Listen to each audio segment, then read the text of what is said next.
আপনারা যারা সেবা নিতে আসছেন একটু আমার কাছে আসলে আপনাদের কথা শুনবো। মানে এখানে এসে কার কি সমস্যা একটু আমাকে বলুন। আপনাদের পাহারাদার আমি আপনি শুধু আমাকে আমাকে আমাকে অ্যাডমিনিস্ট্রেশন হিসেবে দেখবেন না। এখানে 10 লক্ষের উপরে নাগরিক, প্রত্যেকটা নাগরিক নিশ্চিন্তে নাগরিক সেবা পাবে, রাতে ঘুমাবে, নিরাপদে থাকবে, এটার পাহারাদার হিসেবে আমি কোনো সমস্যা থাকে অ্যাডমিনিস্ট্রেটর হিসেবে সরকার সমস্যাটা বলেন আমি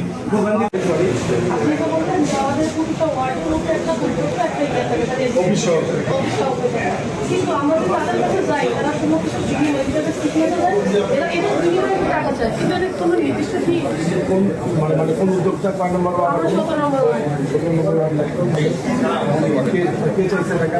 হ্যাঁ কোনো নাগরিকত্ব মানে কেউ চেয়েছে কি আপনার কাছে টাকা? গেছিলাম অনেক সময় গেছিলাম সিচুয়েশন দিতে এরা বলে যে এই সময় হবে না ওই সময় ওরা ওদের মতন ঘুরায় আমাদের এটা তো আমরা একটা হয়রানি হচ্ছে হয়রানি শিকার তাহলে